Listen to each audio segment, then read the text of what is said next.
Greetings, Lemma Queen. I've just watched your video about Miguna's homecoming flop, as you put it. Well, I'd like to correct you in a lot of points you've made. But first of all, I would like to wish you a happy birthday, and I want you to enjoy your day. Birthdays only come once in a year, so celebrate it. And I might send you something small from where I am just for you to help you burudika. Ama namna gani? Okay, let's go point by point. Number one, you said Miguna wanted to test the ground. His donors or people who are like paying him, according to you, wanted to see if Miguna has their numbers in Kisumu. Number one, I don't know about or where you get your information. Why do you have this impression that Miguna is being given money by Ruto or people who don't like Raila to do what he's doing? I think he made it very clear, and it's very clear. Number one, Ruto was not doing Miguna a favor by sending him a passport and bringing him back to Kenya. Ruto's government was simply obeying the court orders that were still standing up to that point. Kenyatta did not obey the court orders, 17 of them.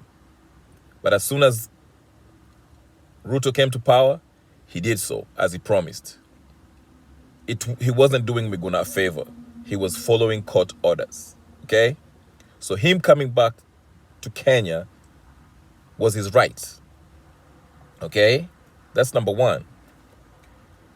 When he said he was going to Kisumu, he never said he will be holding a rally. He never said he will be going through the town, greeting people, meeting people. Maybe initially he had the plan to do so, but as you can remember, in one of the Bunge la Wananchi congregants came up and said, I think his name was Gaucho. He said, if Miguna tries that, they will attack him.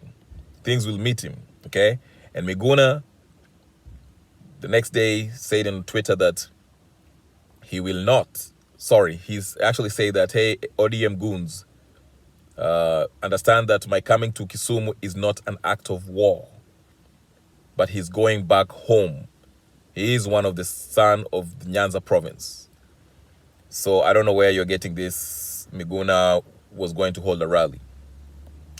Which goes back to my second point. You say that he wanted to portray the Luos as violent. I don't know where you're getting this again. And you say that this is what Ruto wants. And he's using Miguna basically to portray Luos as violent. Miguna never said that Luos were violent. And he never said that he was trying to portray Luos as violent. He only said that ODM supporters, goons, some of them, not all of them, there are pretty reasonable ODM supporters out there that can disagree with him without actually getting violent. But of course, there are some people who are actually being paid by some of the politicians in ODM, and I won't be surprised if Raila is one of them, who are trying to get violent or intimidate Miguna from doing what he's doing. So, and again, Miguna is a Luo. Why would he try to portray his own tribe as being violent? So again, just sometimes you have to think about things, okay? All right, media attention. Miguna does not need media attention. Media already know who he is, and they are very interested in everything he has to say because he's controversial. He speaks the truth with no fear or contradiction. He has 2 million 2 million followers on Twitter, more than 2 million followers, okay? Everything he says, every interview he gives, people pay attention and they make the numbers. Yes, the media houses are trying to black him out so he doesn't, because he's controversial. He's saying things that does not please the owners. You mentioned the case about Standard, the Spice FM thing, the indemnification contract that they want him to sign. I think you don't understand the implication of that.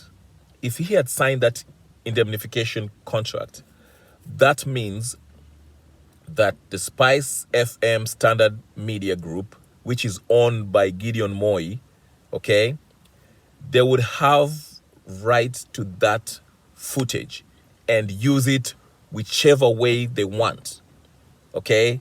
They can actually make it, use it the way they want, which means they can actually give a misleading clips that portray something that Miguna did not intend for the audience, okay? And Miguna will not be able to sue them if they do so. So him being a lawyer, he was smart enough to say, you know what? I'm not going to sign this because I want to speak how I speak, say what I want, and not worry about somebody twisting my words or making it, messing around with the video that I make, the content that I make, to make it seem something different, okay? Now, you speak about homecoming objective. What was Miguna's objective? I think Miguna was simply trying to get home in Kisumu and then to Ahero, where he actually gave a speech and said what he said in that church. And of course, he mentioned that Raila and Kenyatta tried to kill him. He said that on the church. And it was reported in KTN. So you can go watch that video. All right? Now you said Miguna did not get the reception that Wajakoya got when he went to Kisumu. Well, two major differences. Wajakoya went to Kisumu to campaign for his Roots party at that time. Miguna is not campaigning. Miguna was simply going home. He wanted to meet the people. He was received. I don't know how big the crowd was. I saw the crowd. I don't know how big it was. I can't judge really from YouTube videos. But of course, he was greeted. You said Miguna is looking for sympathy. I don't think he's looking for sympathy. People sympathized with him when he was, this is the funny thing. When Miguna was abducted and forced to exile, people were sympathizing with him, saying, oh, Miguna should come back, the government should help come back. Now he's back, now people are saying, oh, Miguna is looking for sympathy. Hey, Lima Queen, make up your mind. No, Miguna is not looking for sympathy. He's simply trying to expose Raila Odinga and Uhuru Kenyatta, okay? They colluded to take out Miguna. They actually wanted to kill him. But again, killing Miguna, him being general solicitor, not only in Canada, but internationally, that will have brought a lot of heat and investigation by international bodies into the reason why he was killed and who killed him, okay? So it was smart for Mr. Uhuru and Raila not to kill him. It won't be a prudent thing to do. So Miguna is not looking for sympathy. And if you listen to his speech that he gave in that church in Ahero, he simply said this, that he will go, the liberation of the Luo nation shall occur. It's not going to happen in one day. Going to a stadium with thousands of people cheering him on is not liberation. Liberation takes time. And this is starting to happen. I'll give you an example. Did you know that whoever the people responsible for killing baby Pendo are now being prosecuted? That's a step. Okay? So the people who tortured and illegally exiled Miguna shall be brought into account by law. Okay? Because they violated his rights. Okay? That's a step to liberation. So people who think they can just break the law because they have power and money shall be brought to account and pay for the crimes that they've done against innocent Kenyan citizens. That's how we start bringing about change, okay? We cannot have people who just break the law and think they can get away with it. So for the gauchos and the ODM goons who are threatening people, if they do so, we shall bring them to account and jail them if we need to, okay? So Stop looking at Miguna as somebody who is a threat to Raila Odinga. Okay? He is simply doing something that every Kenyan citizen should be doing, which is fighting for the rule of law, the constitutionalism, and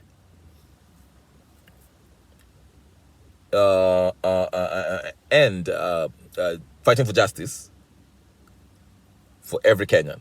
All right?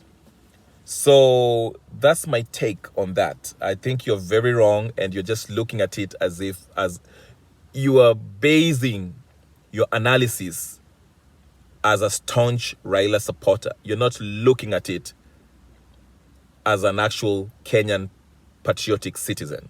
All right? So open your eyes.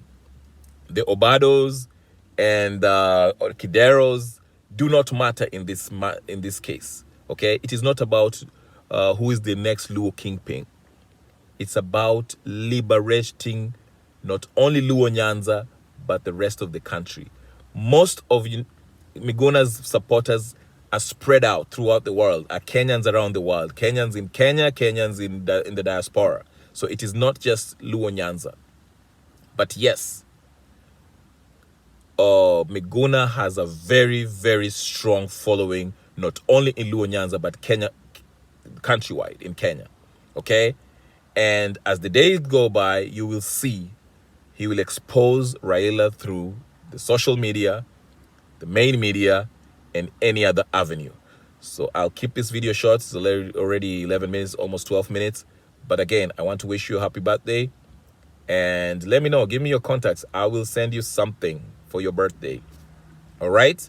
For the rest of you who see this video as a reply, please comment, share, like, and tell me what you think. If I'm wrong, if I'm right. All right? God bless. And again, Lema Queen, happy birthday.